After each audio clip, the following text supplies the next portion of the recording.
Good evening, friends. Welcome into Sons of UCF Live. I am Adam, and with me is a budding superstar in the journalism industry, one Andrew Cherico. Andrew, how are you?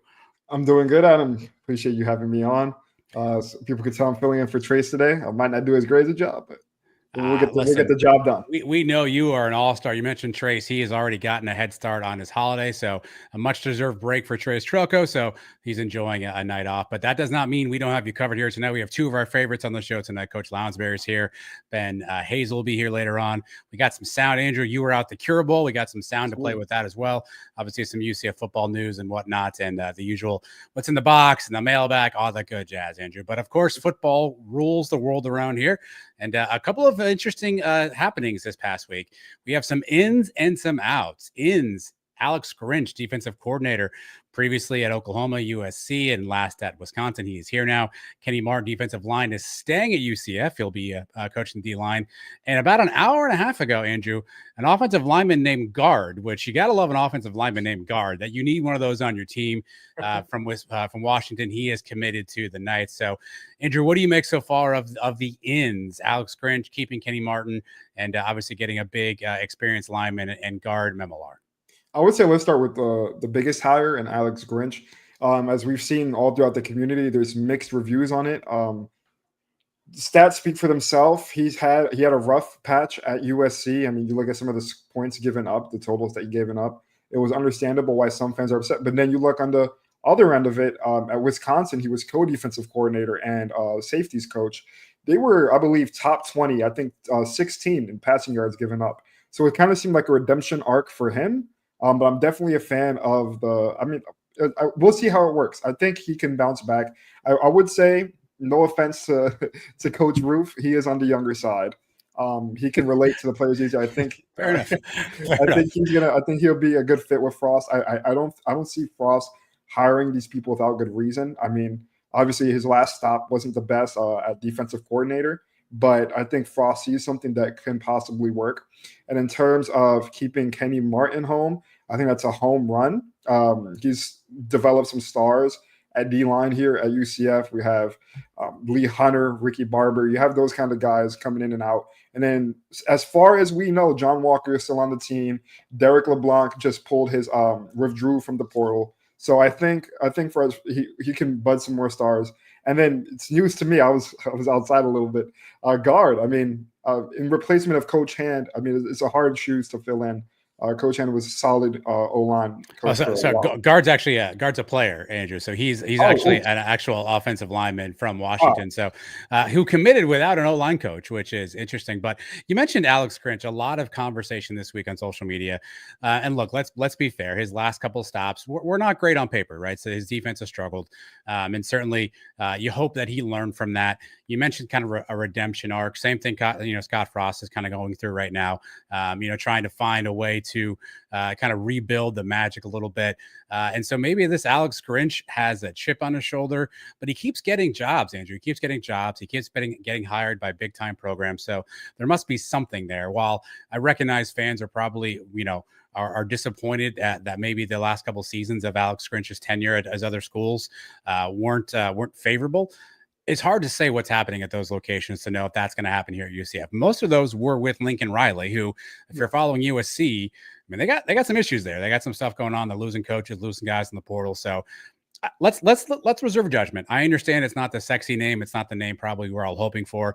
The pedigree probably gives you a little pause, but let's let him coach a couple of downs first before we decide that he's the worst hire in the history of UCF. Yeah. In terms of going back to guard, that's a really cool. Now I see what you're saying. Guard is a guard, man. Yeah. It's kind of similar to like Colton Boomer being the kicker. Exactly. Very good. I like that. I do like that a lot. But the important that you mentioned, like I was saying before, Coach Hand is big shoes to fill in. So him committing without even a O-line coach here says something about the offense that's being built, says something about the team that's being built. I look forward to that. It's a good fit. Well, with the ins, Andrew, comes the outs. News today, Darren Hinshaw moving on to Purdue. Addison Williams officially announced at Nebraska. Caden Kittler announced he had committed to Arkansas. And Lee Hunter announced a commitment to Texas Tech, Andrew. So of the losses we know of so far, and again, there's a lot of rumors going on, a lot of people allegedly going places that, there isn't a lot of of ink signed, I think, in a few different situations. But of the losses you know of so far, Andrew, which one's kind of concern you the most in terms of what this team was not bringing back in 2025? Looking at the names, I would say it's Lee. Big Lee was a staple for the team. He was, when you looked at UCF's defense, he was the guy that you would highlight on the team.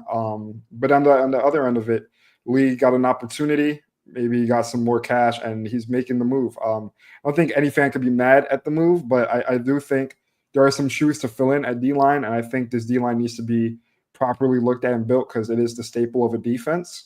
So I would say that definitely hurt. And in terms of Darren, I really like Darren. Darren was a really good guy. I spoke with him at a couple media days, at a couple events, and he was really relatable, personable, and he was a really solid coach. You hate to see a guy like that go.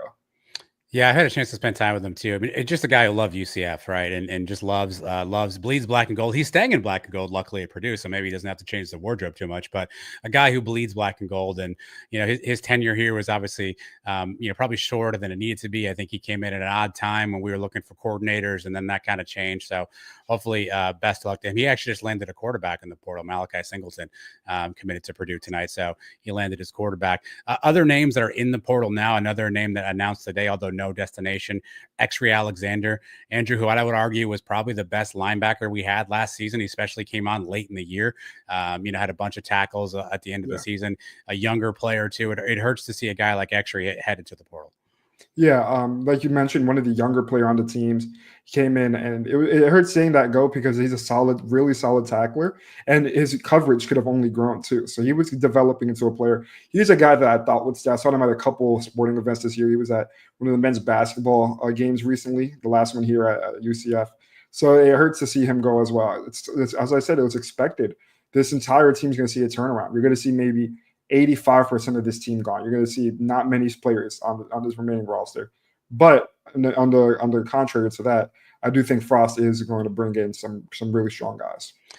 Yeah, we got a comment on our YouTube channel this week, kind of making fun of us for taking Scott Frost's tenure and grading it week by week. But obviously, he's been on the job now, coming on 2 weeks. Andrew, what do you make of the first 2 weeks of Scott Frost 2.0? Obviously, there's a lot of change in college football from the last time Scott Frost was here.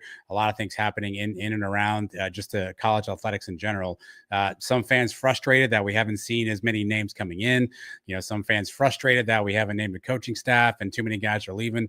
Where are you kind of at right now on sort of Scott Frost's first couple of weeks and what he's prioritized in his return to UCF? So I actually asked a lot of people on X what are their thoughts and how do they grade Scott Frost's hiring so far in terms of QB coach Mackenzie Milton and many others that have been hired. Majority of the fan base said B, and I would say I agree with that so far. It's 50%. I feel like it's solid. We're getting some solid coaches in. He's trying to build something. I would like to see, of course, more players coming in. I feel like the player side has been pretty quiet in terms of the portal.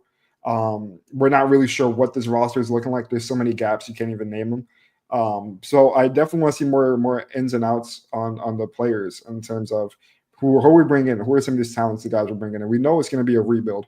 We know we're not bringing in 5-star recruits, but we definitely need to see at least a couple guys being brought in.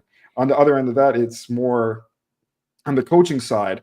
I see some more development on that end. I see we're bringing in a lot of coaches, but I do want to see consistency in that. I don't want to see guys who have had bad tenures previously. Like I said, the most questionable one was Alex Grinch, but it was an arguably good choice or arguably bad choice. It depends on how it works out. As I mentioned, it's speculation season. You don't really know what's going to happen until you guys are on the field. Yeah, obviously there's some conversation tonight. Bo Pribula from Penn State is on campus, allegedly as we speak, but is going to Ole Miss after the fact. So I think what's interesting, though, Andrew, is it appears as though Coach Frost and the staff are targeting guys who aren't really one-year rentals. I think last year we fell in love with some guys who only had maybe 1 year of eligibility left. It seems like they're prioritizing, players who may have a couple seasons left. Scott Frost, you mentioned the on-the-field hires, a couple guys off the field that he's brought in that have really helped helped him. Jeff Love is one. Andrew Sims is another guy, right? Just a couple of guys he's brought in to help him kind of navigate the portal. So we'll see what that strategy looks like overall. But luckily, you and I don't have to figure this out together. Luckily, we have somebody who's way smarter than us about football, and we are happy that he decided to join us this evening. It is our good friend, Coach Paul Lounsberry, is back for his usual appearance on the Sons of UCF Live. Coach, thanks so much for bringing yourself back to us here on this holiday week of 2024. Thank you, Adam. Hi, Andrew.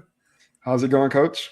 Pretty good. Now, I did catch that little remark you made, age discrimination when you said, Andrew's like 14, Coach. Too old because I'm a baby. You can't blame me. So. I'm a baby. Andrew's like 14. He doesn't even really count, Coach. But right, before we look ahead, Coach, let's put a bow on. I know you were kind enough to join us all season long and break down this team. Let's put a bow on, sort of the 2024 season. As you've kind of had a time to think about it and look back at it, where did this season go wrong for the Knights? If you had to pinpoint a couple of things that just kind of got things off the rails for UCF, what were those things for you? I think number one, we did not have the financial resources to go out and get a quarterback that was going to make a huge difference. They thought they had one with KJ Jefferson, but we didn't have to spend that much money on him, and there was a reason we didn't have to. And that not working was the biggest problem we had all year. And then there were a bunch of timing things, Dylan Risk getting injured and other things that contributed partly to that too. But there were a lot of things. We could have easily won 3 or 4 more games and probably should have, but coulda, wouldas, and shouldas don't get it done. You have to perform. You have to execute. We didn't do that as well as we should have. But I think it started with not being able to get the quarterback that we needed. We haven't talked to you since the end of the season, Coach. How surprised were you to see Coach Malzahn step away to take an offensive coordinator job at Florida State? I was a little surprised. I won't lie to you about that. I didn't see that coming. But looking back, hindsight's 20/20, and looking back, you could see some indications here and there. Now that it's happened, you look back, you can see indications here and there. So I'm sorry to see him go. I thought he did a lot of good things at UCF. He's a good football coach. He's a good man. I'm glad he left without having to take that $12 million buyout. We weren't going to fire him anyway, but I'm glad he made the change this year. I think it's going to help our team. And I think the hire of Scott Frost is a good one. So I hope it pans out the way I think it will. Coach, I want to talk about one of the more recent hires, defensive coordinator, Alex Grinch. It's been a controversial hire. Some people bring up his history and his failures at USC. Do you think that this is a good turnaround for UCF? I mean, last defensive coordinator UCF had was Ted Roof, and he got fired, which isn't something that commonly happens at UCF. So what do you think this move was like? Well, first of all, Ted was kind of the scapegoat. Now, I don't think it was all Ted's doing either, because Ted did a lot of good things. I think he's a good football coach too. But I think Alex Grinch, I don't know Alex, but like I knew Ted, but you don't get hired by Urban Meyer and Chip Kelly and Lou Fickell and Riley like that without being a good football coach. And he won he was up for the assistant coach of the year award 4 different times. That's amazing. If you get nominated for that once, that tells you you're a good coach. So, and he did a good job at Wisconsin. I understand last year they had a pretty good defense at Wisconsin. So I think sometimes it's more about who you're coaching than it is about what you're coaching.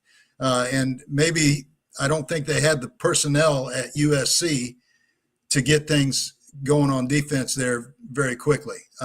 And I don't think it's changed a whole lot this year. They didn't play great defense again this year. So I think it's a good hire based on what I know about Alex. And he's a young guy, like you said, and that age discrimination, but still, he's a young guy, and I think that's good because I think you have young guys that relate well to the players. You have to have a mix, I think, and he is dynamic guy from everything I've heard.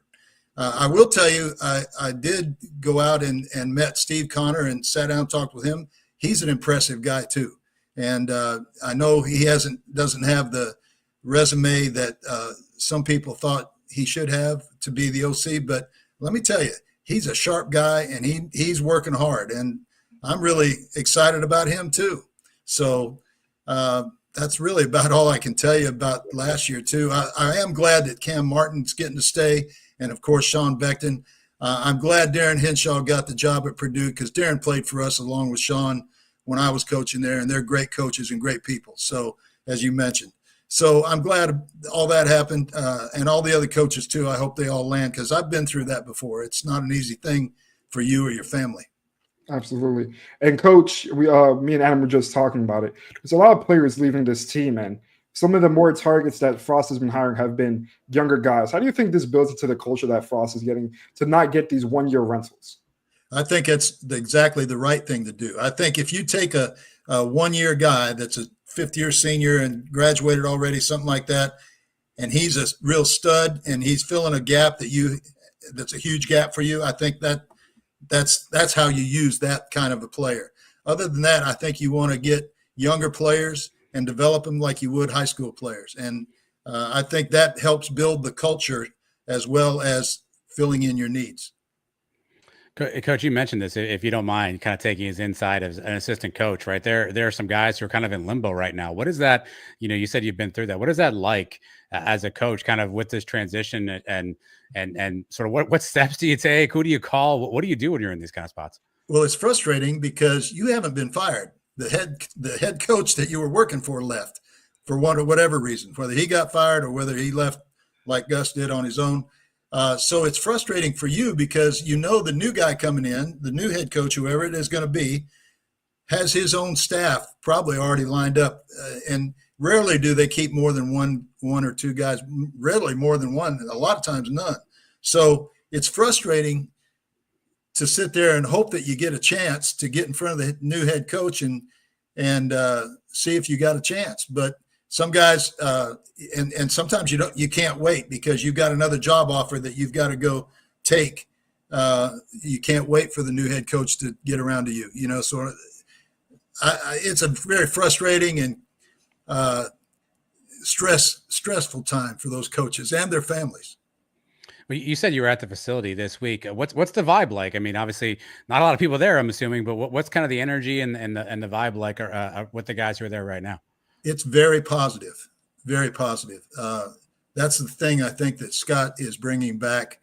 It's just a different positivity than what Gus had. Gus was positive in his way, but Scott it's different, and I think he's going to relate to the players a little bit better in that respect. And I think it'll be a more positive setting for the players, and that's what I felt. And like I said, I was very impressed with Steve Connor and with the other guys that they brought in for the recruiting. So I'm excited about the hire, and I'm excited about Scott. I talked to Scott a little bit too. He remembered me after I prodded him about 7 years ago. So it was great to have him back, and I think it's going to be a good thing for UCF. I hope it works out the way we think it will. Coach, you mentioned it working out the way you think it will. When you hear Scott Frost's name, you think of the undefeated season. I mean, what fan can't? But as a coach, how important is it to manage these expectations, knowing that a lot of people who haven't been following closely expect another light-in-a-bottle year like that?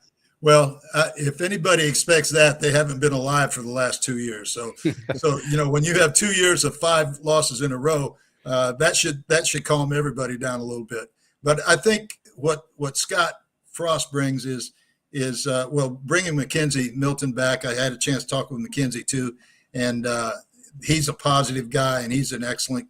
He doesn't have a resume either, but let me tell you, he's coached some great players, including Dylan Gabriel when he was at UCF. When he was injured, he helped coach him. He coached Travis at Florida State. He's helped up there at Tennessee with Nick. I'll just say Nick because I can't pronounce his last name. So I think he's going to do a great job, and he's a player's coach too. And I think just Scott Frost is a different personality than Gus. Scott is a much more laid back guy, and I think that can be a really good thing. You just have to coach within your own personality, and that's what Scott will do, and I think it'll pay off. You mentioned Mackenzie Milton. With the recent hiring of him, and then you've seen Shaquem Griffin back in the facility a few times. He said he'll be around the team often. I mean, with these three guys, what does that do for the team, like in terms of building nostalgia, building the culture, and building expectations for the future? Well, again, it's a positiveness. There's nobody more positive than Shaquem. So it's I think that's just it's a positive vibe that resonates throughout the building, and I think it's good. And what did you think of the hiring of Mackenzie Milton? I love it. I think he's going to do a great job, and he did a great job when he was injured coaching players then, and he's a good football coach. I like the fact that he's been thoroughly into both offenses of Coach Frost and Coach Heupel, because I think those two offenses are very similar in a lot of ways. But you can take the best of both, and I think he'll do that. I think he'll help do that. Coach, you're one of the most uniquely qualified people to answer this question. We've heard a lot about UCF needing to instill culture and discipline, right? Those are two really important buzzwords. I get all that. But as a coach, how do you go about doing that? So if you're Scott Frost, how do you go about instilling a culture and a discipline in this program from day one? The number one thing you have to do is the players have to know that you care about them, not just as players, but as people. And I think the position coaches have to do that. And I think the head coach has to do that. And if you have the trust of the players, if they know you care and they trust you, you can be pretty vicious in your coaching style, or you can be laid back in your coaching style. Either one will do it, because the players will respond to somebody who cares and who they know is going to try to help make them better. And it's not about the coach, it's about the players. So I think that's the number one thing. You got to get the players to buy into knowing that you care about them, and you got to care. You can't fake it. If you try to fake it, it's not going to work. So you got to care about them, and they got to know that you care about them. And then you have to discipline them too. When they step out of line, you've got to get them back in line, and you got to do it fairly, and you got to do it firmly, and you got to do it quickly. And each coach does that in a different way too. But I think you have to stay on top of guys, and you can say it's more difficult now because they can leave so easily and go for more money somewhere else, and maybe that's true. But I think eventually it still comes down to the player believing that you care about him and that you can help him get better. We're talking a lot about the on-field staff, Coach. Obviously, there's 10 position coaches and your head coach. But we were talking before the show. How important are the off-the-field hires? Some of the folks in the personnel department, if you will. Some of the folks now that are managing the portal for UCF and what I assume is a salary cap at this point. How important are the off-the-field hires for UCF as Scott Frost builds the staff back up? They are huge, and that's going to be an interesting development over the next few days. Who the strength coach is going to be, because I think that's the number one off the field hire, because those strength coaches, they're with the players more than anybody. And the players have to know that that's where the discipline and the caring starts too. The players have to know that those strength coaches are going to be helping them. And so I hope Coach Kinsey gets to stay, because I like him a lot. I think he's a really good strength coach. But I know that Coach Frost probably has somebody that you worked with before as a strength coach. So I don't know what he's going to do there. But I know Coach Kinsey is good, and I'm sure whoever he brings in, if it's somebody other than Coach Kinsey, will be good too. But I just don't know who it's going to be right now, and I'm looking forward to finding that out. I think our medical training staff is going to stay pretty much the same. I think the equipment room staff is probably going to stay the same. The recruiting is going to probably change a lot, because Scott's going to bring in his own guys that he trusts, and he's already brought a couple of guys in that are really working hard and doing a good job there. But off the field, I think it's going to be there are going to be some changes, but I don't know what the strength coach situation is going to be yet. And I think that's the most critical. Go ahead, Andrew, if you got anything else. I would say one question I was thinking it's a different era that Scott Frost is coaching in, as opposed to when he was here in 2017. How do you think he's managing the portal, and how do you think he's utilizing it? Well, I like his philosophy of not just going out and trying to spend a bunch of money on guys that may or may not be good enough. And I'm not a big fan of a 1 or 2 year guy. I'd like to see guys that stay more than that. So I think he's definitely on the right track there. Just found out today too, and I haven't verified this, but junior college players now don't count against their junior college years, don't count against them for their 4 years of eligibility in college. So that could change the picture too. They may go to the junior college route more because those guys are going to be there longer. And again, you get older guys that have proven themselves to some degree. So that's another that just changed today as far as what I heard. So yeah, that's Diego Pavia from Vanderbilt sued to get a year back. He got an injunction. So as of right now, it's just for him.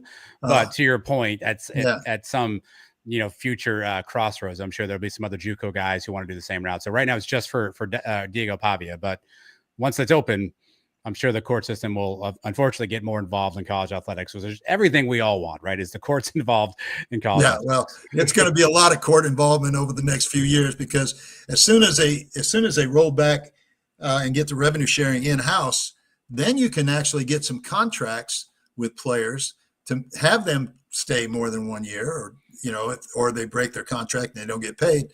But when you do that, then the Title IX issues come back into effect, and now you got all kinds of lawsuits going to happen about that. So because the model that I've seen, 75% of that revenue sharing money is going to go to football, 15% is going to go to basketball, men's basketball, 5% is going to go to women's basketball, and the other 5% is going to go to all the other sports combined. So there's going to be Title IX lawsuits and issues, and it's going to be a while before all this settles down. I mean, yeah, if this was to happen and changes the landscape, college football, you're going to have people going to JUCO over these Division IIs, Division IIIs, and developing. If they don't get the scholarship they want, you're absolutely right. Junior college is going to benefit.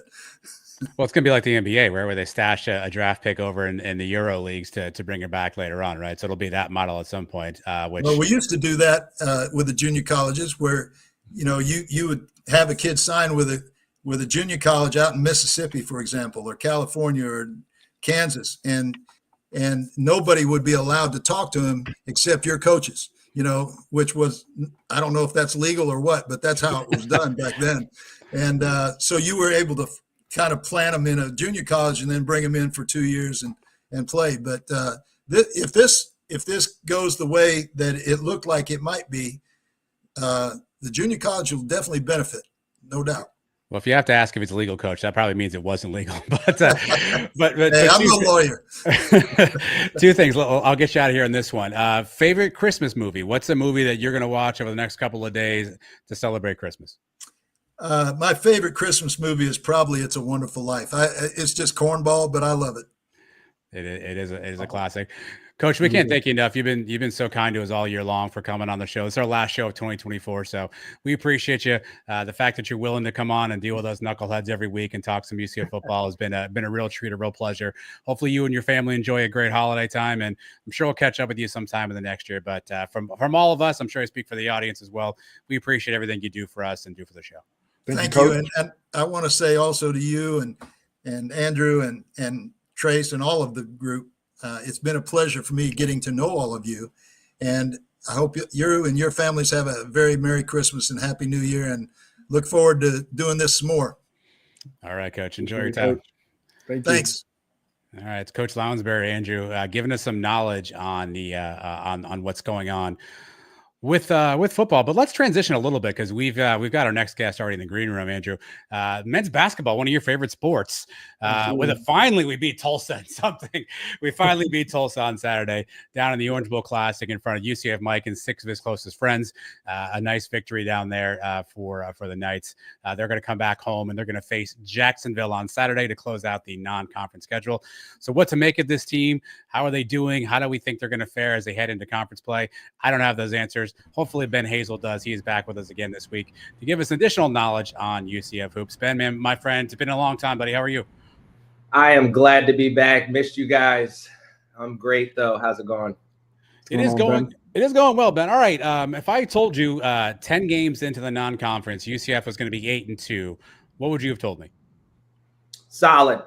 I would be like, that's solid. There's nothing, no big surprise there. I mean, I wish we would have gotten one of those two between LSU and Wisconsin, but solid start. I'm seeing Coach Dawkins' plan play out as it tends to happen. Pretty standard progress that you would see from a team. So they're gelling, moving in the right direction. 8-2 could look better in that 8-2. Of course, getting one of those that I talked about before, but in a good spot. Well, what is that plan? What do you think Coach Dawkins has tried to do over these first 10 games? The number one thing that you want to see is gelling, right? And you want to see guys get more comfortable, especially on the offensive end and defensive side.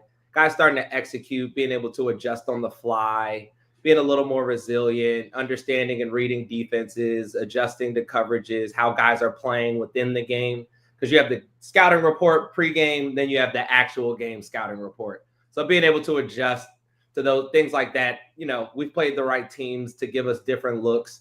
And the guys have handled it. They've bounced back, and, we're 8-2. So can't complain. What's going on, my guy? What's up, my boy? How's it going? Doing good. It's after Jacksonville, UCF is going into Big 12 play. This is a team that's missing both Jalen Sellers, who would be a starter on this team, and then Michael Williams, a solid bench piece. How do you think Johnny Dawkins has carried this team without those two players, and how is that going to translate into Big 12 play? Well, as far as moving lineups and rotations, players being hurt, a guy of his tenure, nothing surprises him. So as far as the plan, I don't think it really required any deviation. I think it just required some other guys to see some more immediate growth, like a Dior, right? Like he's starting to give solid minutes. I think, nothing major, but he's a guy that you look at in the Big 12, that if we're going to upset some teams, he's going to have a big game, one of these games that was unexpected, that will, put us over the hump. But you have guys like that are forced to kind of grow, but really changing things up. Coach Dawkins defensively has always been, his strong suit. And with the talent on the offensive end, I think that's why it's been a little bit easier. And they haven't been together that long. Transfer portal. So, not like you have a bunch of guys out there that are like, man, I wish, that's normally me and Jalen's play. They're like, oh, Jalen's not playing. This is great for me. So, I think guys are taking it in stride. Yeah, you mentioned this team getting stronger, going better. Johnny Dawkins said you never want to be a finished team in November, maybe even early December. But towards this January time, where they come in conference play, how do you see this team? It's been a little bit of a trend. Like you see the offense has gotten better. Maybe the defense has taken a step back from last year. How do you see that trade-off? It's been a trade-off. I mean, you got new guys that are offensive-minded guys from the places that they've come from, but that's what gives you kind of hope, right? Like we get in these one-on-one situations late in shot clocks. We have guys that can create and get shots off, which is always, we've had those games where we beat Kansas 60-65, right? Like we're not the late in shot clocks. That was our Achilles heel in previous years. So that is something that we're, I think Coach Dawkins is really happy about because he has more control on that defensive end, but it is still that buy-in on the defensive end of understanding these guys in this conference. You can't have the lapses that we've had in certain situations against some of these teams that we're going to have coming up and still expect to win. All right, Ben, I've got a bit of a pet peeve. I want you to help me understand. Keyshawn Hall playing really well, right? He gets to the lineup. He's shooting the most free throws on the team right now. He's actually shooting 73% from the line, which is great. He can kind of create his own shot down there. He's a bit of a mismatch. He falls in love with the three ball a lot. He's shooting 23% from three, but he falls in love with the three ball. Why isn't he more aggressive, taking it to the rim and to the basket? Why do you think he's settling for so many threes? Basically, he's fallen into this, it's really a bad cycle, right? Like as a player, when you're coming in, guys are telling you could potentially go to the next level if you can consistently make a shot, and you'll really be one of the guys. As you started to play, the scouting report is make them shoot. And you shot a high 30% last year. So you're not a guy that's looking at yourself like I'm scared to shoot it. But then you miss a couple. And then they're not letting you get to the basket because they're really putting the scouting report on you. You're playing really good competition, and teams are looking at you as a key piece to take away in order for them to win. So now we're all looking at it like, yo, if you shoot it, you are open. You got to knock it down. Then you miss it. Now you're pressing. I can make it. I can make it. I'm in a new place. I can make it. And then you get the pressing, and then it just kind of builds on top of each other.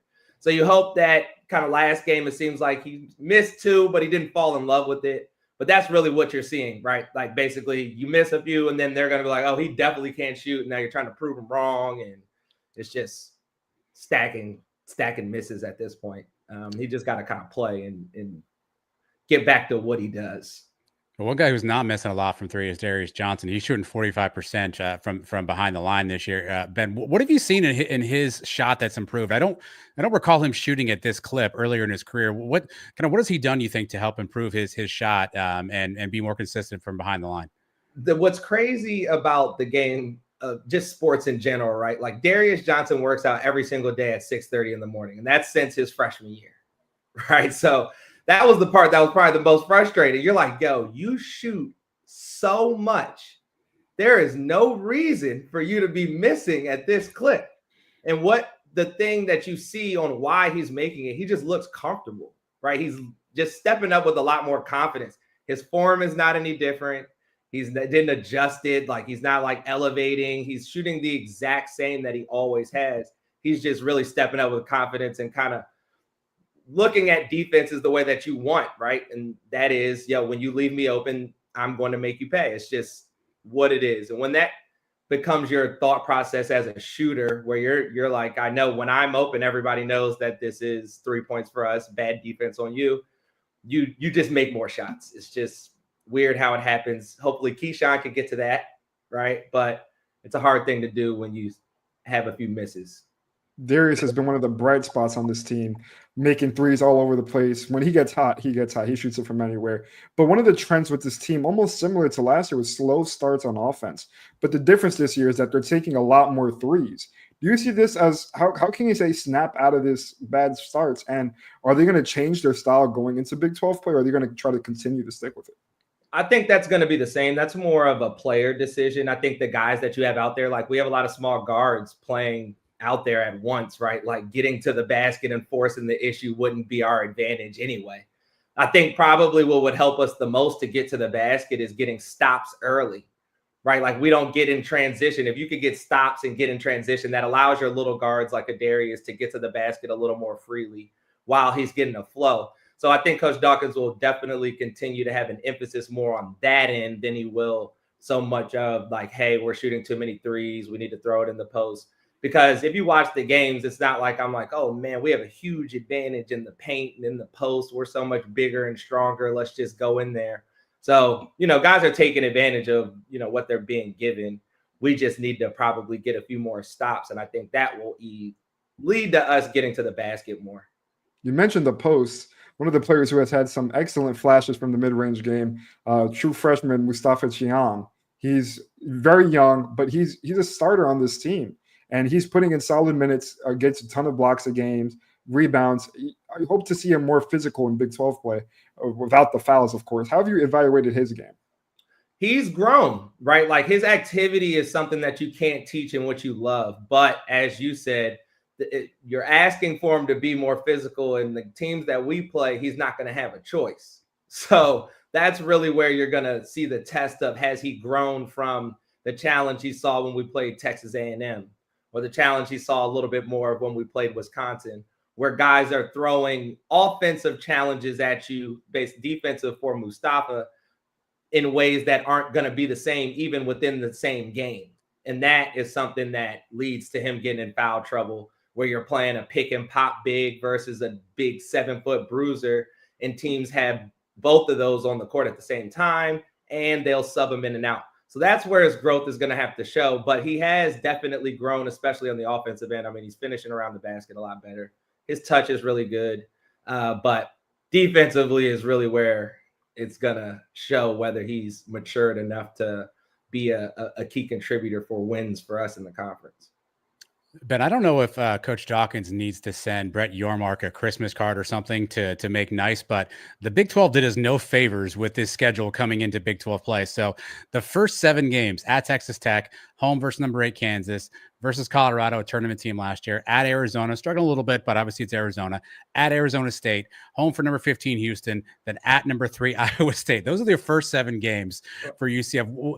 If you had to guess right now, what's a record you would find acceptable in that first 7 games? Where would you be excited or happy after those first 7 games with the Big 12 schedule? Let's say if we win our home games. Okay. That would be something that I would say we're in business. So that's 3 and 4. So that's beating Kansas, Colorado, and Houston. If we win our home games, I would say we are in business.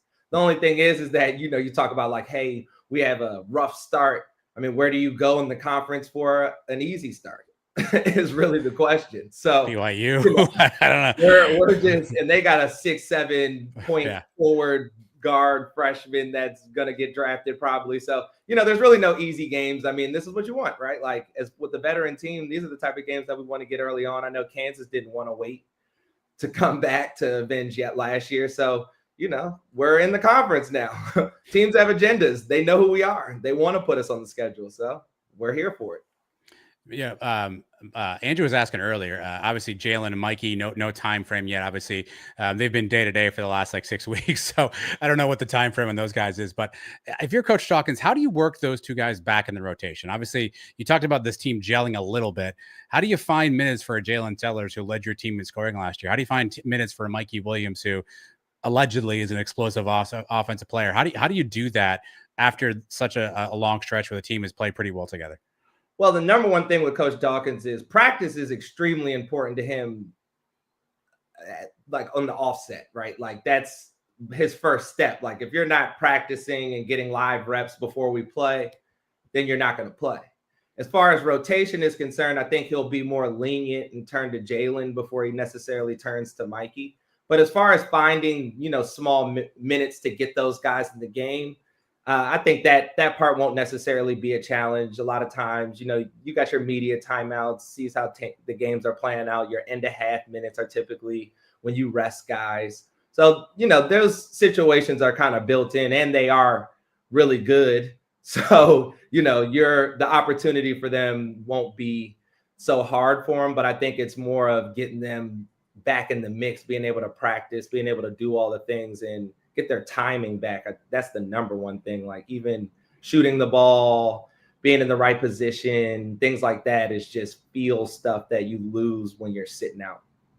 Ben, we know this team at home can compete with anybody in the country, but on the road, it's a different story. What does this team need to do to get better on the road and stop letting those early starts get away from them?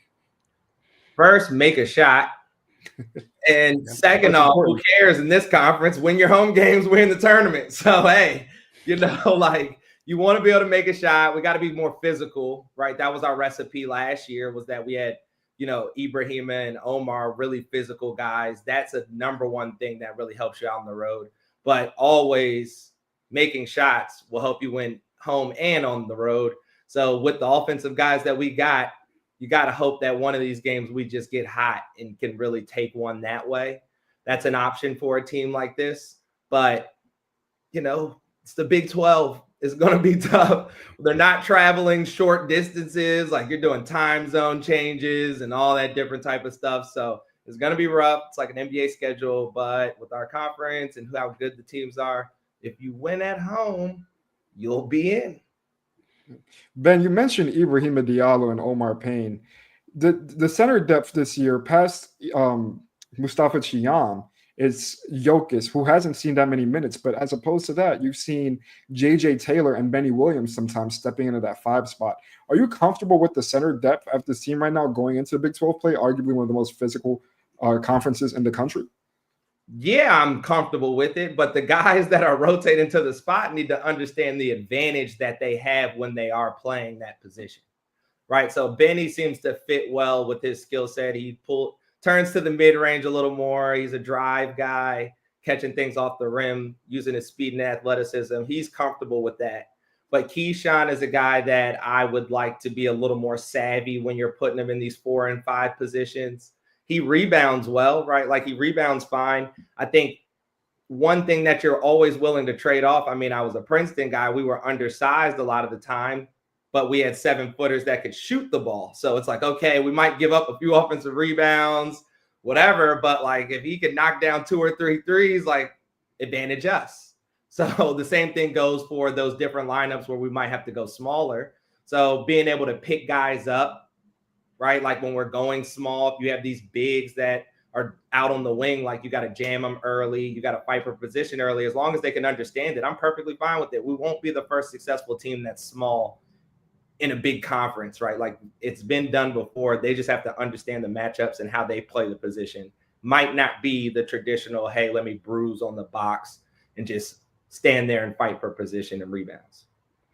All right, Ben, I'm going to make you embarrassed for a second here. Some people may not know this, but you have started your career calling basketball games. You've done color analyst on a few games so far and some spots. I know you got some other stuff kind of planned out here in the future. So how do you enjoy now sitting on that side of the table, calling games? Is it fun? Is it stressful? Give us the inside scoop on Ben Hazel, the analyst. Oh, man. First off, it's a huge shout out to you guys. I mean, you guys might not know it, but an integral part of just, me and getting acclimated in the media space. So all kudos to you for even getting the opportunity. But it's extremely fun. It's like once you get over the camera part of the thing and that your voice is, being broadcast around, it's really just you and the play-by-play guy just kind of, talking just similar to what we do. You got to tighten it up and be aware of a lot more things than I even necessarily went into it. But it's been a ton of fun. I mean, I couldn't have dreamt it. It was really an experience, and we'll see what comes next. Do you have a signature call? I know, like Bill Raftery says, onions, and do you have your own call yet? Do you have a catchphrase you're working on just yet? I'm not there yet. I've been in the crib. When you finally do it, you're like in the house, like practicing. You're like, nah, not that one. That one's not good. So I'm still working out the kinks on the signature there. All right. Well, we'll have I'm sure our audience will have a couple of suggestions for you. Probably 85% you can't use on there. All right, but we'll get you out of here. Holiday time coming up, Ben. What do you enjoy most about the holidays? What are you and your family looking forward to? You have a favorite movie, a favorite dish? What's the holiday time look like for you? Man, I love relaxing. Love being in Florida because even in Maryland during the cold, for some reason, Christmas Day, it still got warm, and I found a way to get out on the golf course. But sit around. I love hanging around, eating with the family, relaxed days. As far as Christmas movies, Elf. I'm a big Will Ferrell fan. There you go. That one always does it for me. Are you a Home Alone fan at all, Ben? Oh yeah, of course. That's a classic. All right. You got to settle the debate for us. Home Alone 1 or Home Alone 2? Which one's better? 1. Oh man. I'm on an island out here tonight. There you are. If you didn't pick 1, I don't know. Like Home Alone 2 is the argument with 2? It's a more mature Kevin. He's got some, he's in New York. He's got more tools and resources available to him. He's older. The one guy yells "suck brick, kid." I mean, you just can't beat. You can't beat Home Alone 2. The maturity is the part the immaturity is why I like the first one. Well, on the bright side, we're both right on this, Ben, which I always enjoy. But again, just like Coach, you've been with us all year long. We appreciate you always coming on, making time for us, talking some hoops with us. Obviously, 2024 coming to a close, but we hope to have you back in 2025 as we get started in Big 12 play and hopefully on through a tournament berth as well. So, Ben, we appreciate you very much, buddy. Yeah, me too. Hopefully, these bow ties I can pull back out. But Merry Christmas to you guys, fellas. All right, you too, Ben. Thanks. Ben. Good seeing you. And nobody smarter at hoops than Ben Hazel. He needs a catchphrase, though, Andrew. What do you got for? What would you give Ben as a catchphrase? You're putting me on the spot. I wasn't prepared for this. That's what live shows do. I mean, what do you want me to do? This is it's a live show. I mean, I can't record these things. Let's do Knights. No, that's basic. I was gonna say Knights 3. Oh God. I'm not creative with these things, Adam. What about you? Okay, I mean, I think he's got to use the bow tie thing. I don't know if he was wearing a bow tie on the set, but if he's wearing the bow tie, he's saying I like he the is. bow tie. Yeah, put a bow tie on that one. He's got to do something maybe with the bow tie that can work out. Onions, you just can't take. Onions may be the best of all time. I'm not really sure. Seal that game with a bow tie. Something like that. All right. All right. Well, maybe you're going to take the next steps to calling games, Andrew. But what you did do this week is you made it out to the Cure Bowl. Obviously, the game being played tomorrow, 12 p.m. Campbell Gold Stadium. You made it out for the press conference. Had a chance to catch up with former UCF quarterback Parker Navarro, who talked a little bit about his time with the Knights. My time here at UCF has meant a ton to me, and a lot of that, I feel like that patience during that time and some time at Ohio is coming to fruition now. I'm pretty excited and just blessed to be a part of this team. You didn't sound pretty excited there, but he said he was pretty excited. Drew, again, a great matchup. You've got two teams that won their conferences, and Ohio, obviously, with Parker Navarro. Jacksonville State, although they lost Rich Rodriguez, their head coach, they are on UCF schedule next year.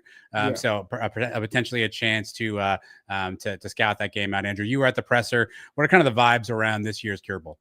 It's good. They know they're playing for a great cause. Obviously, cancer, as mentioned in the presser, affects every family one way or another. Whether it's a immediate family member, whether it's a friend, whether it's a loved one, it affects everybody. And they're playing in Orlando, so a lot of these kids are able to come to Universal for the first time and enjoy the themes and the festivities of Orlando while playing for a great cause. So it's a great thing to cover. I'll be happy to be there. You'll also see the new intern Dwayne Jones there, so look out for that.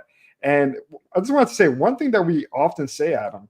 Former UCF QB. What's up with that? Yeah, we were joking last night that they have their own group chat, and I would pay at least $10 a month to see what goes on in the former UCF quarterback group chat. But you'll be at the game, so will Dwayne. And congrats to Phil and Mike, winners of our ticket giveaway.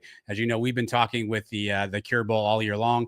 They've been part of supporting us, and we've been supporting them. They were kind enough to give out some tickets, so we have some winners who will be enjoying the Cure Bowl tomorrow, courtesy of our good friends at the Cure Bowl. So if you are around, if you got the day off of work, even if you don't, just go anyway. Take your meetings from the Cure Bowl. Again, it's a great matchup, and as Andrew said, it's always Orlando versus cancer, and that's a winning side that you want to be on. All right, speaking of winning sides, Andrew, nobody gets more excited about anything in life than Christian Simmons does about uniforms. And in true Sons of UCF spirit, he's got a ranking for this year's uniforms. Now, it's only a minute and a half segment, so we don't have time for a top five. Brian Peterson, I apologize for the 6-minute blessing from last week. We wanted to shorten that up a little bit. So Christian Simmons is with us now here. He's going to give you the top uniform choices of 2024. All right. Well, now that the 2024 season is well behind us in the rearview mirror, and also everyone is happy about Scott Frost, so I can talk about uniforms again without people getting mad at me. Let's break down the top 3 uniform combos that UCF wore this season. Before I get into these, please remember 2 things. First is that space doesn't count, because space is its own thing. It'd always be first place. And also please remember that while this is obviously, my opinion, it is the correct opinion. So if you don't agree, you are just flat wrong. So let's do the top 3. Here's the third best combo UCF wore this year. It is night mode with the gold face masks. So we saw this against Utah, obviously. Bad play on the field, but wow, did they look good while playing so badly. We've seen night mode like this a couple times before, but this was the first time we saw the gold face masks. And I can't overstate how much face masks change the look. I mean, look at it from, this was the previous version we saw. I mean, see just how much brighter that helmet is, how much it really brings out. It was just great, great, great look. Number 2 on the list is going to be the throwback look we saw against BYU. Again, another game where, wow, did they play badly, but they look so cool while doing it. Throwback logo, the Lance logo aged like wine, guys. I mean, this really, I think what was so cool to see about this was, it matches with night mode so well, because obviously when we think of older UCF, we think of those gold numbers. And really the thing about the Lance logo is that could be the logo today, and it would work perfectly. I think that was the biggest surprise there. And now, without further ado, the number 1 combo of the year, which will make some of you mad because there's no gold. There it is, the first game of the season, the Sinister Shamus, the all blackout with the white face mask, with the white script Knights on the helmet. This was so freaking cool. Another look elevated by the face mask. Take a look here about how different it looked without that white face mask last year when they wore this for Villanova. This was awesome. Great, great year for uniforms. Loved pretty much everything they wore, and just this top 3 was incredible. Brian W. Peterson is in shambles right now. No gold in the top 1. Yeah. What do you make of his number 1 choice, the Sinister Shamu? I thought it was really solid. I enjoyed it. I saw those and I was like, those are really nice. It's always hard because UCF is quote unquote a gold school.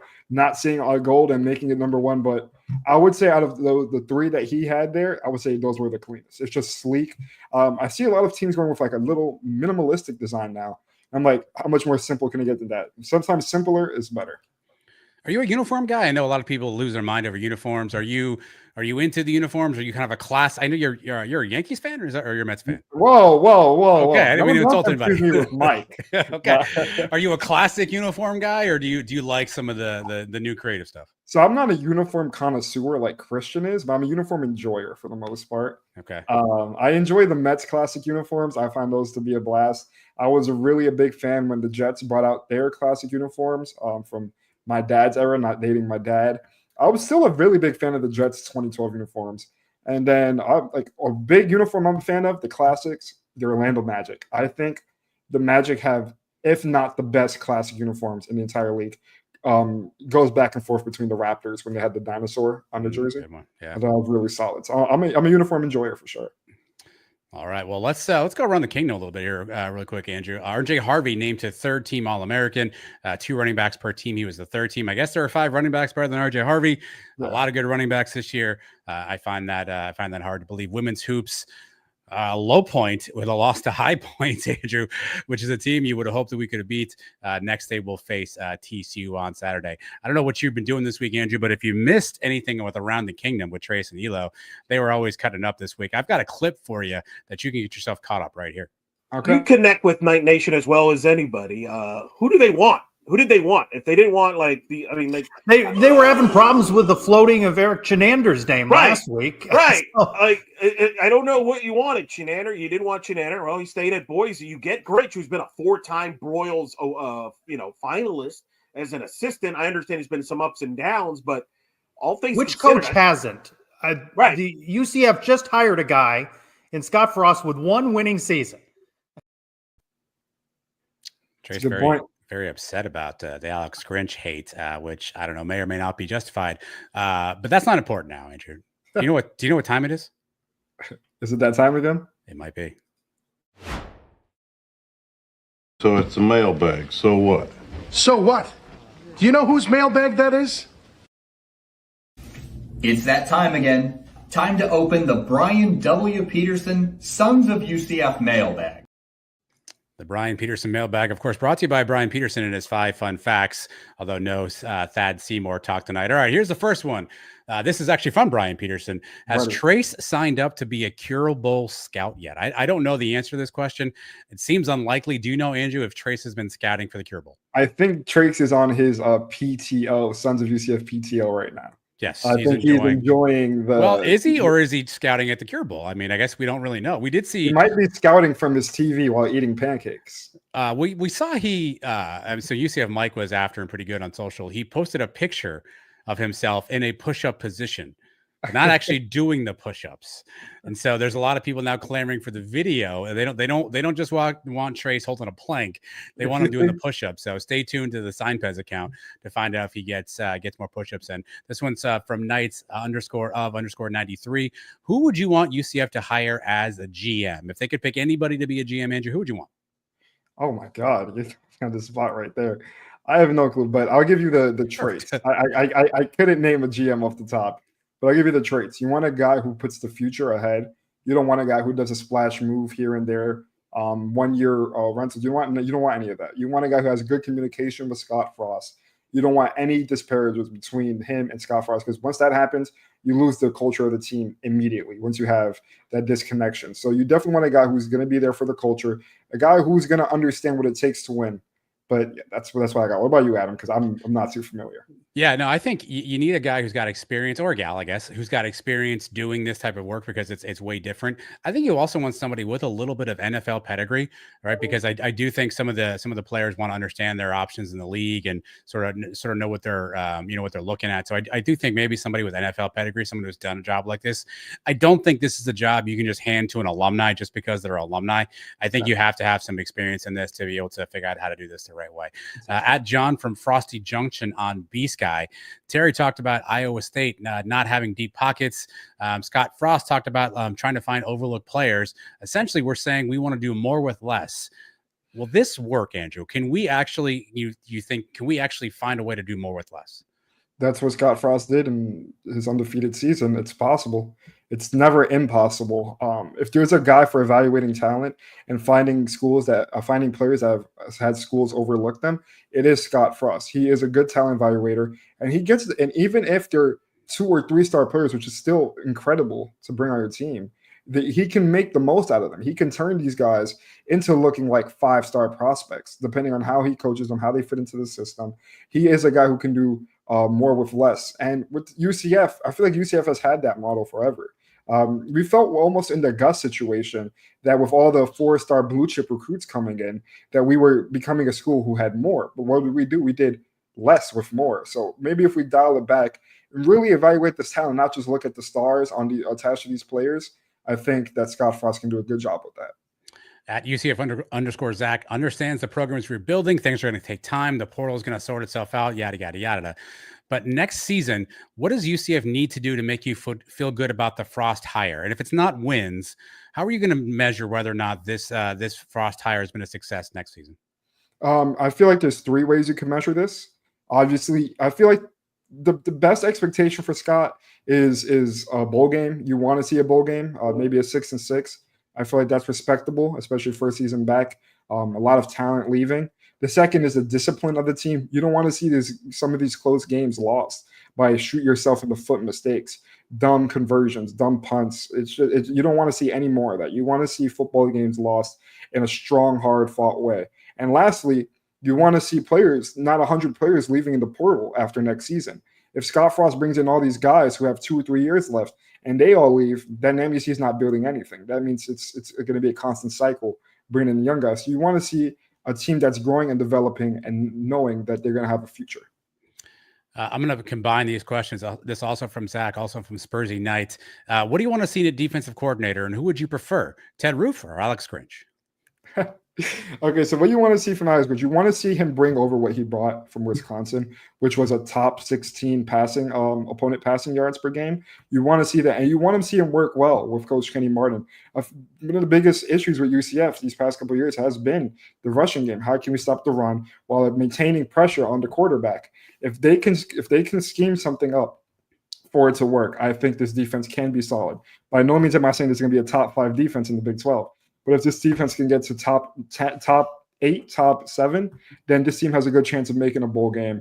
And if you ask me, I would say Grinch currently because of his previous stint at Wisconsin. While not the defensive coordinator position, he was co-defensive coordinator plus safeties coach. He did well at that position, so I'll take him Grinch.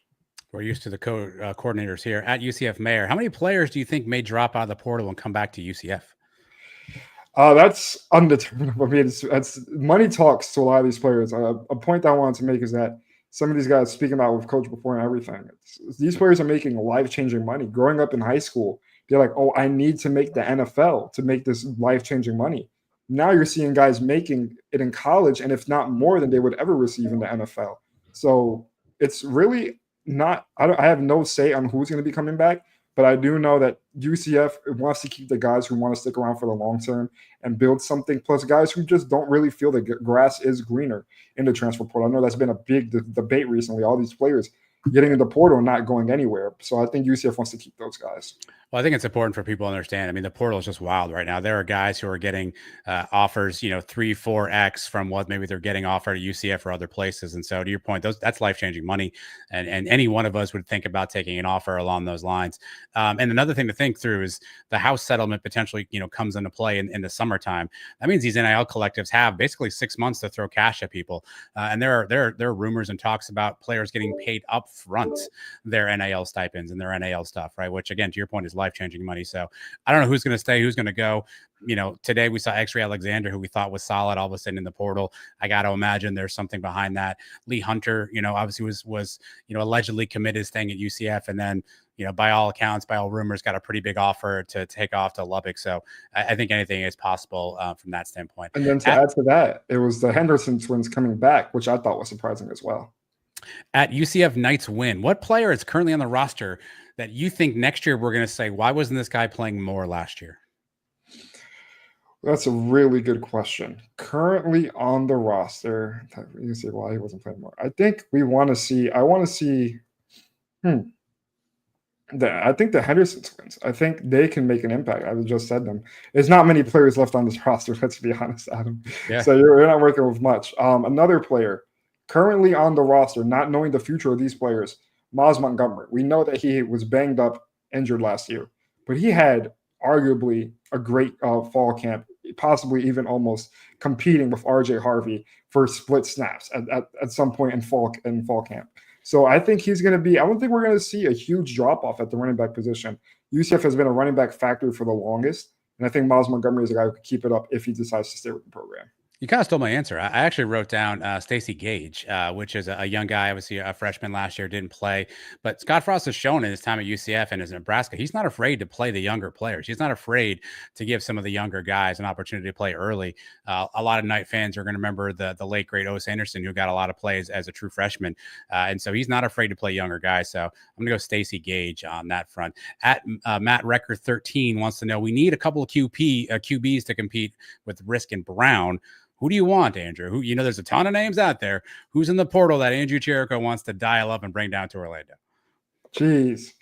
Okay. I would say that's a good one. That's really good. What was the guy from Penn State? I'm blanking on his name. Bo Pribula, I think is how you say his name. I think he's solid. Comes from a great program. Yes, I couldn't pronounce the last name. Comes from a good program. I just made that up. I could be dead wrong, by the way. Comes from a great program. I think he's a big guy that you can bring in, and he'll make a splash. He competed, and I think he'll be solid. I really do like the talent that's on the roster. I do think Dylan Risk is a great quarterback, and I think he'll succeed in other places if he doesn't stay at UCF. And also, we know Scott Frost has some connection with Hawaiian quarterbacks, so let's see if he gets anybody from over there, and we'll see what can happen. Yeah, I mean, look, with only 2 on the roster, you're going to need 2 to 3 more quarterbacks at some point in time, either in the portal or in the high school window. And that's not forgetting the portal opens up again in the spring. So if you bring in a couple of guys from the portal, that doesn't mean that Risk and Brown don't decide they want to move on because of that, right? So I think this room is going to be in flux. Air Noland is out there from Ohio State. I just like his name. Anyone named Air sounds like a good quarterback. So I think there's any number of guys out there. It really is going to depend on what UCF can afford. At Beach Runner 10 wants to know if we have any hints on jersey designs or colors. Beach Runner, I don't know who you are. I respect the heck out of you. The fact that you think UCF would tell us to knuckleheads anything, I really like. The only thing I can tell you is, according to Eric DeSalvo, no gold. No gold jerseys on the new uniforms at Andrew. Okay. I know one of the rumors for last year was that the Space U uniforms were going to be orange or have some orange on it. Could this be something that we see possibly this year? I think the fan base would revolt. I think a lot of people, a lot of the diehard fans don't like the citronat blue. I think they think it's too Carolina. I think the chat's about to get fired up with orange is Florida's color, orange is Miami's color. So I'd be open to it a little bit, but I think the fan base would get riled up. I'm going to skip this next one. We're running out of time here. At Scott 88513, will we see Jalen or Mikey on the court this season? So this is as far as Johnny Dawkins has told us. I don't want to rumor any speculation or give any false information. They have been day-to-day for, I believe, the longest point that anybody's ever been day-to-day at this point. Mikey, I would say you have seen progression in Mikey. He started off with the boot, took off the boot, was gingerly moving. Now I feel like he's putting on full weight on his leg. And I think him moving around, I can definitely see Mikey coming back. Jalen is the wild card now. Jalen had a serious injury in the exhibition game. That's not something that you come back from easily. That's a scary injury. And from what I saw, it looked like a back issue. And what Johnny Dawkins' main things is that he says he doesn't want to rush these people back and then possibly ruin or risk their career for a re-injury. I understand that, and I appreciate that he's doing that for players like Jalen, who's a great scorer, who's a great guy in general. It's just you're wondering, is this more than just a day-to-day scenario? Yeah, with Mikey, you can see progression, right? The boots on, the boots off. Like with Jalen, it's hard to know exactly what he's feeling and what's happening. With his, we don't even really know the injury, right? I think we're all speculating based on the awesome video that you were able to capture, but it's never really even been announced what that injury is. So it's hard to know exactly what's going on. So hopefully we see them back at some point in time. But to your point, Johnny Dawkins is very cagey about what that timeline is. Yeah. Lonely Bee UCF wants to know, what's the better Christmas song? Mariah Carey or NSYNC?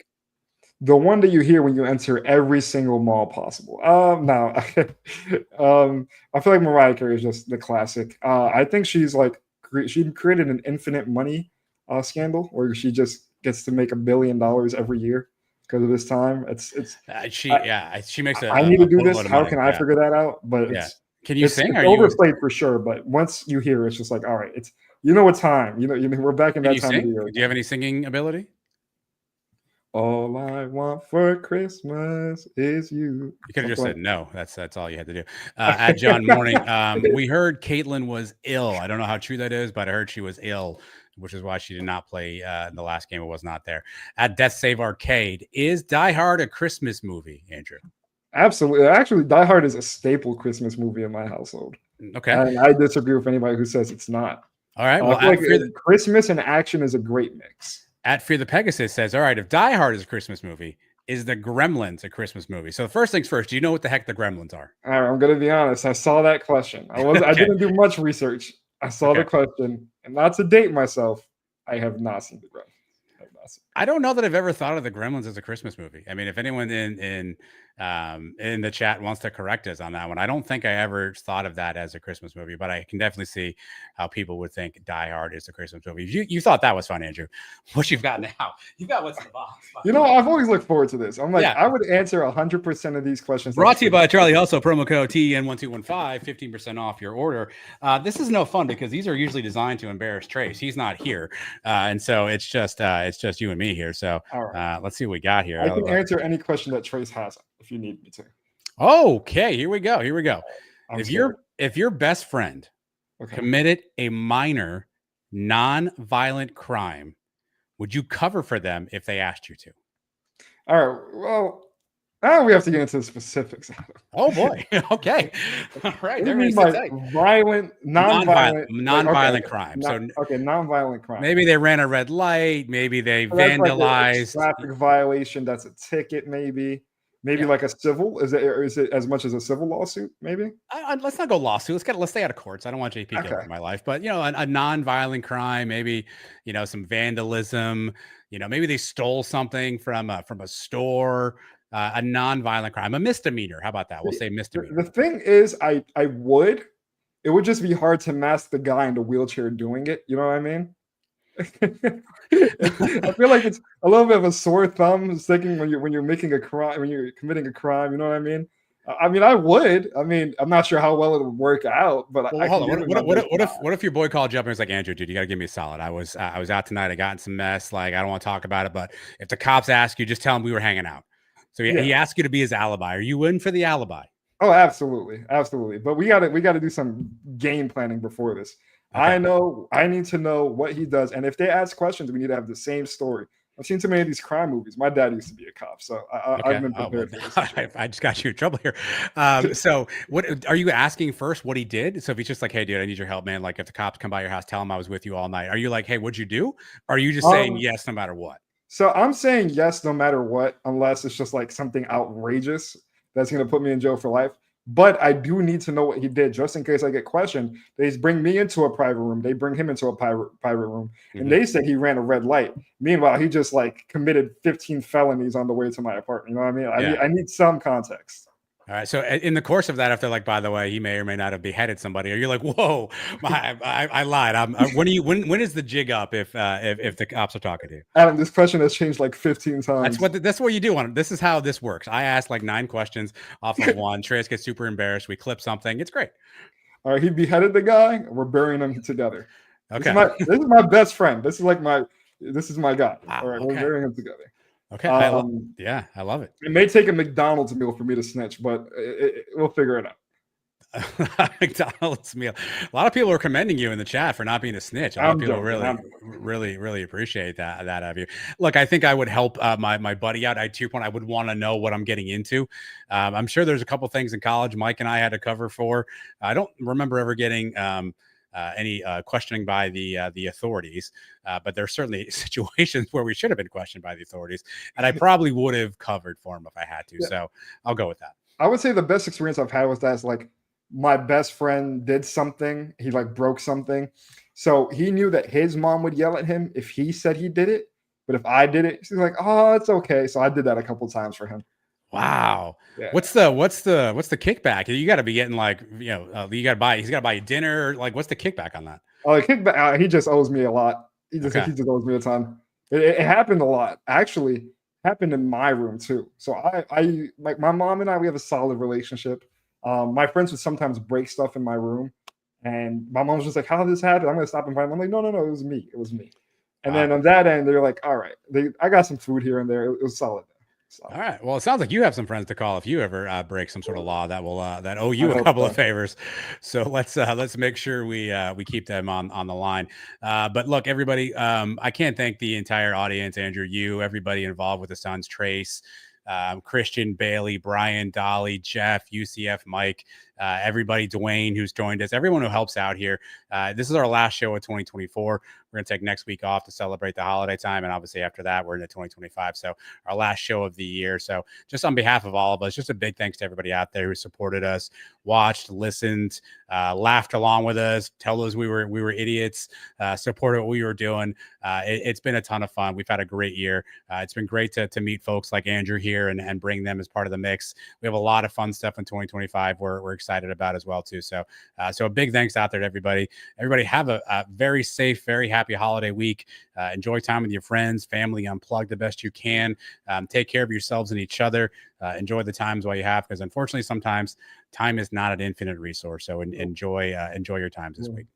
Yeah, you don't know when it's the last, but you definitely don't know that you can always call somebody, tell them you love them, and keep their day going.